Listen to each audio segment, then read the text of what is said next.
The Nanny once brought audiences to tears of laughter with outrageous situations between a quirky nanny and Manhattan's high society. But behind that spotlight lay lives gradually buried under the weight of time and tragedy. Accidents, illness, addiction. Some familiar faces departed quietly, leaving behind grief and an irreplaceable void. Who among them has left us forever? Let's uncover their names and the mysterious stories behind the scenes. Let's dive in. Elizabeth Taylor is herself. Elizabeth Taylor was born on February 27, 1932 in London, England. When she appeared in The Nanny in 1996 at the age of 64, she played herself, exuding elegance and unmistakable presence. But behind her fame was a quiet series of tragedies that lasted from her youth until the end of her life. 8 marriages, including 2 to Richard Burton, kept her private life under constant public scrutiny. Her first husband, Conrad Hilton Jr., was an alcoholic and abusive man who caused Taylor to miscarry after a fit of rage.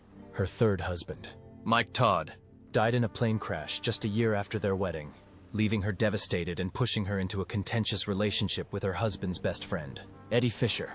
That marriage also ended in tears when she met Richard Burton on the set of Cleopatra. Their explosive love affair was both passionate and devastating, marked by alcoholism, materialism, and violent public fights. Her final marriage, to construction worker Larry Fortensky, began in rehab and ended in silence. But Taylor continued to care for him until his death, a testament to a heart that never stopped loving. Taylor died on March 23, 2011, in Los Angeles of congestive heart failure at the age of 79. In her later years, she struggled with a myriad of health problems, including chronic back pain, prescription drug addiction, brain tumor surgery, skin cancer, and severe pneumonia, all of which were the result of a childhood horseback riding accident and years of lavish living. Her funeral was held privately at Forest Lawn, where she requested it begin 15 minutes later. "Because even if I die, I want to be late." Elizabeth Taylor's net worth is estimated at $600 million, coming from her legendary acting career, her perfume empire, and one of the world's most valuable private diamond collections. Meline Zema as Grace Sheffield. Meline Zema was born on September 16, 1985 in New Haven, Connecticut. At just 8 years old, she became a familiar face to television audiences as Grace Sheffield, the intelligent, introspective, and somewhat eccentric youngest daughter in the sitcom The Nanny, 1993-1999. As the youngest actress in the main cast, Zema quickly demonstrated a sharp acting style, mature beyond her age, winning the hearts of millions of fans around the world. But real life is not as warm as the sitcom stage.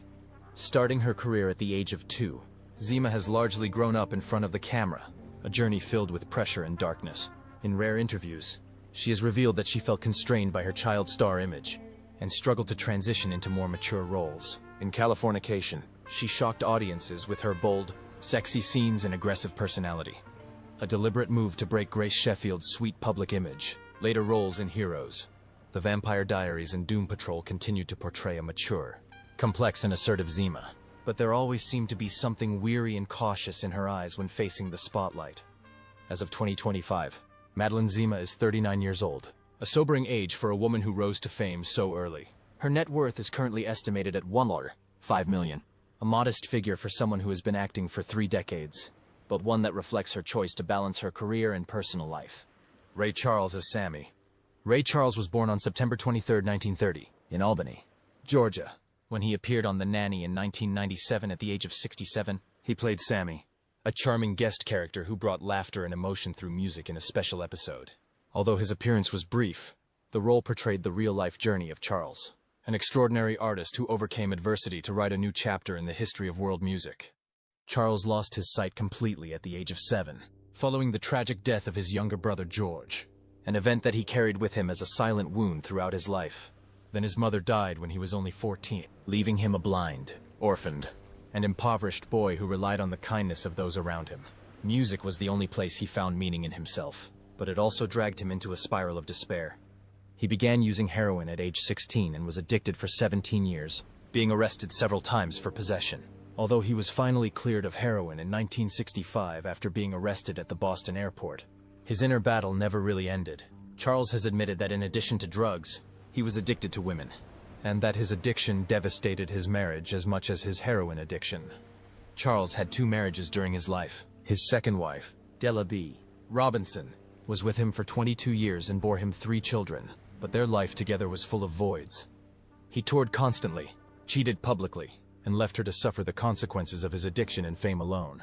That marriage ended in 1977. In addition to his 2 wives, Charles had at least 10 other relationships and fathered 12 children with 10 different women.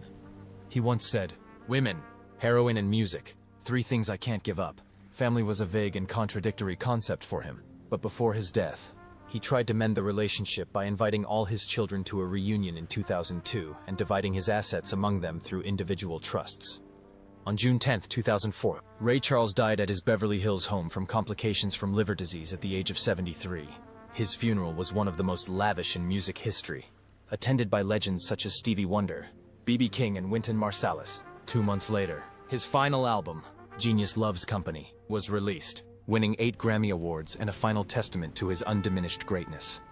At the time of Ray Charles's death, his net worth was estimated at $75 million, primarily from music royalties and recording contracts. Spangling Grey as Dr. Jack Miller. Spangling Grey was born on June 5, 1941, in Barrington, Rhode Island. In 1997, at the age of 56, he appeared on The Nanny as Dr.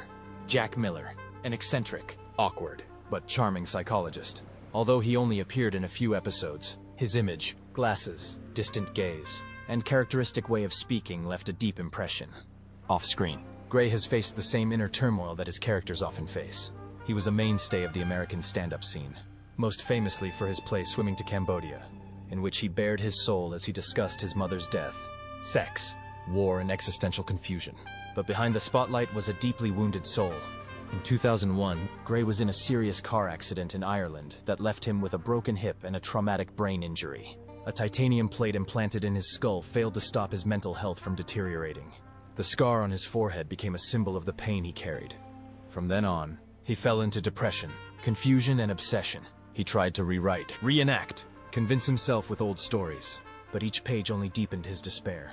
Despite his wife, children, and loyal audience, Grey still felt like an outsider, a storyteller who no longer wanted to exist in his own story.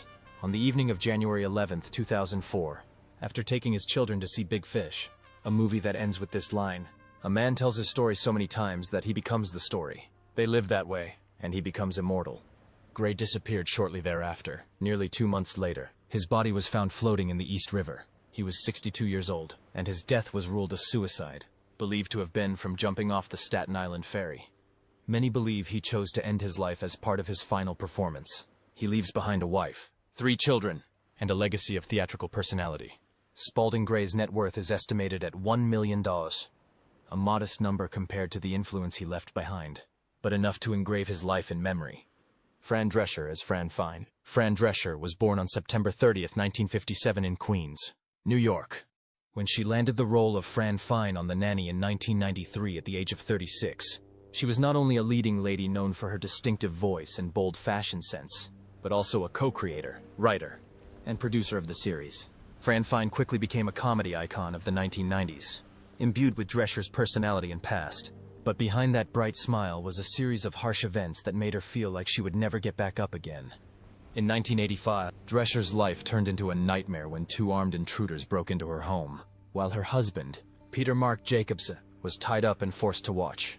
She and a female friend were raped at gunpoint. The attack left her with deep psychological trauma, and it took her years to speak out, and even longer to turn that pain into strength.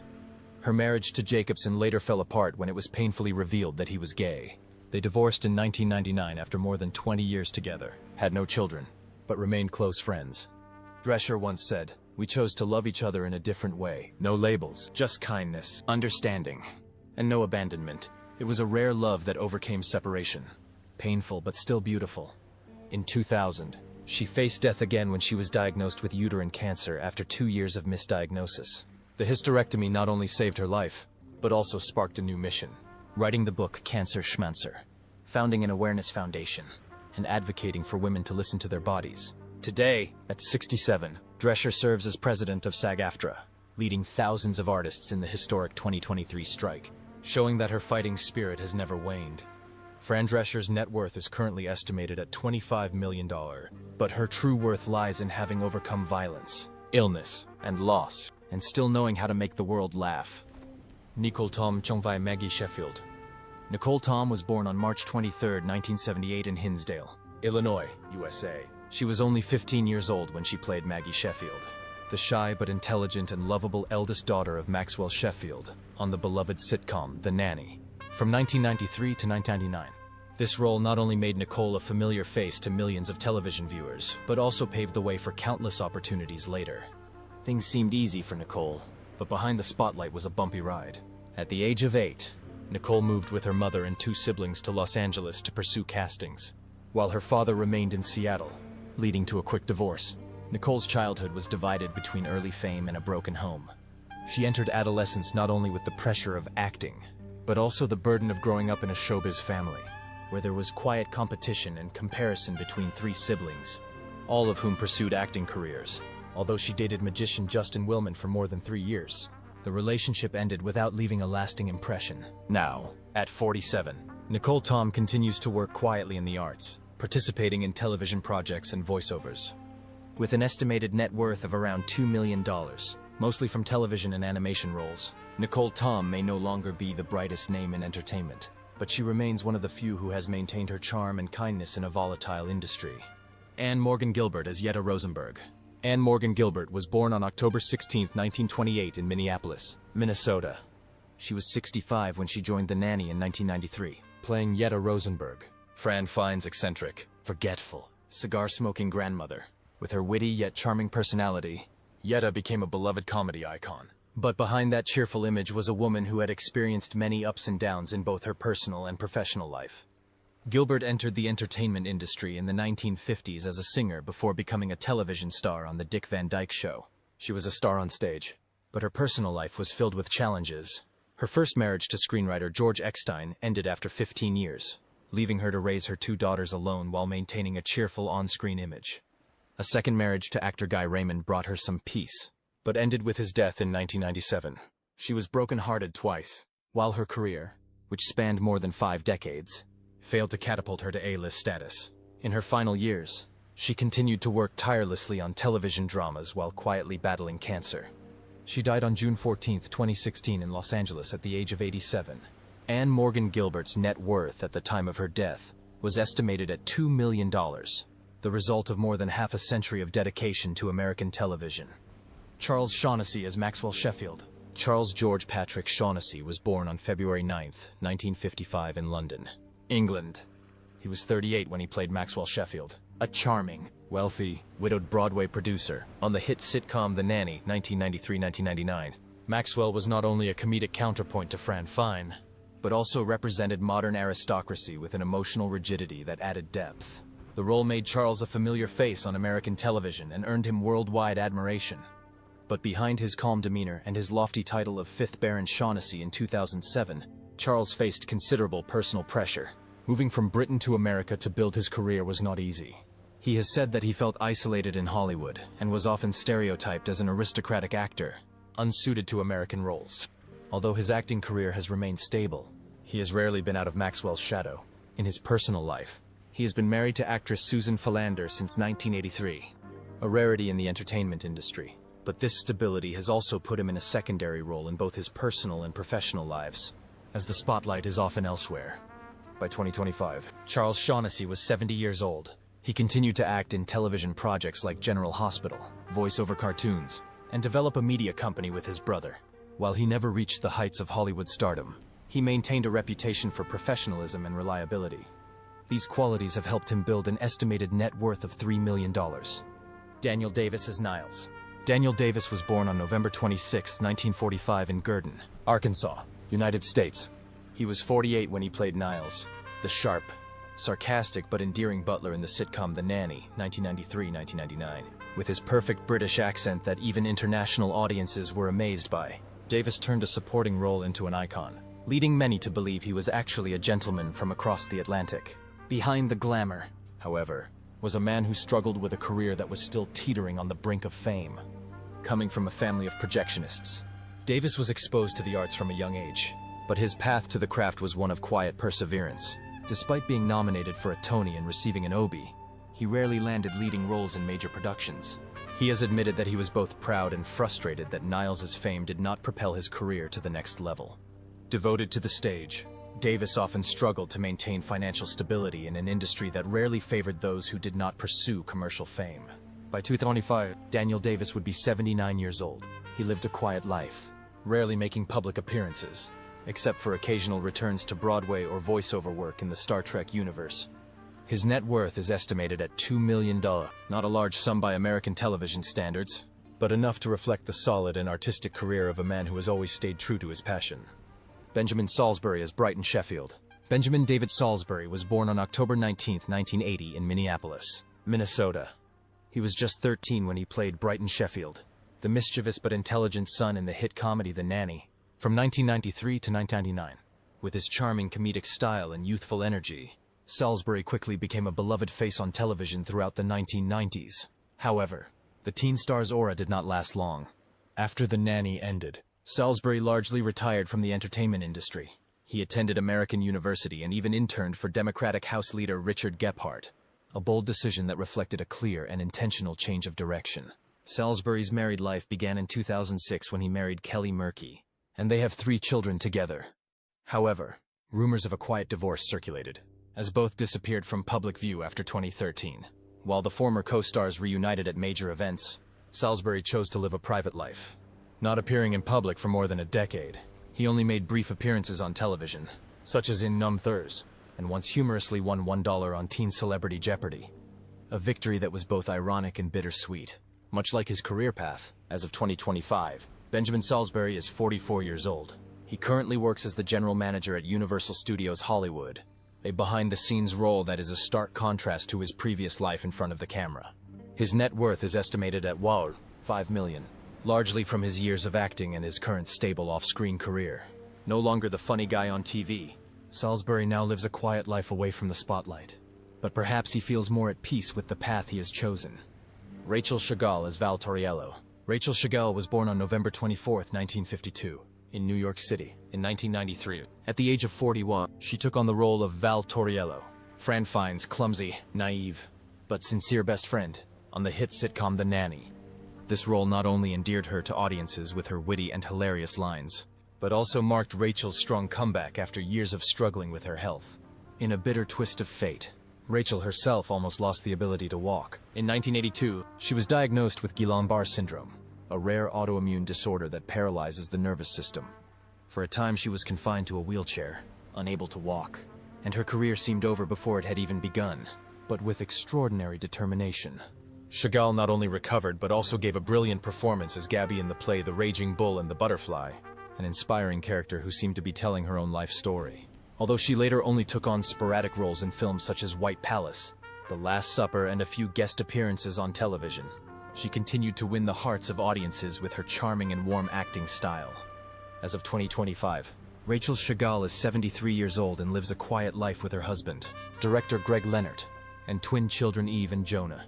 Interestingly, a nanny named Fran found the twins identical to Chagal's real-life children. Although she has long since left Hollywood, she is still remembered as a quiet icon. A woman who fought paralysis and overcame pain to inspire through her smile and innocent eyes. Val. Her net worth is estimated at $1 million, a modest figure, but fully reflects her resilient and sincere journey. Lauren Lane as Cece Babcock. Lauren Lane was born on February 2, 1961 in Oklahoma City, Oklahoma, United States. She was 32 when she played Cece Babcock, the arrogant, cold business partner who made no secret of her romantic ambitions for Maxwell Sheffield on the hit sitcom The Nanny. From 1993 to 1999, with her elegant looks, sharp voice, and calculating expressions, Lane made her character both annoying and irresistible every time she appeared on screen. Behind the television spotlight, Lauren Lane went through an extremely overwhelming chapter in her personal life. After leaving Hollywood, she married businessman David Wilkins and had a daughter, Kate, at 37, a move that many have called both belated and courageous. But the marriage did not last. In 2009, she quietly divorced, balancing her life as a single mother, a teacher, and an actress trying to stay relevant in Austin's contemporary theater scene has been a long journey, with roles in plays like August, Osage County, and Becky's New Car proving that she has never given up on the arts, even as the Hollywood spotlight has long since faded. At 64, Lauren Lane leads a modest but resilient life at Texas State University, where she is a professor and inspiration to younger generations. Few people know that even decades after leaving the screen, Lane continues to appear in high-quality theater productions, still as sharp as she was when she first started, though she now works more behind the scenes than in the spotlight. Her net worth is estimated at $2 million, enough to prove the solid strength of a woman who once played the role of a helpless third party on screen, but in real life is a mother, an artist and a teacher.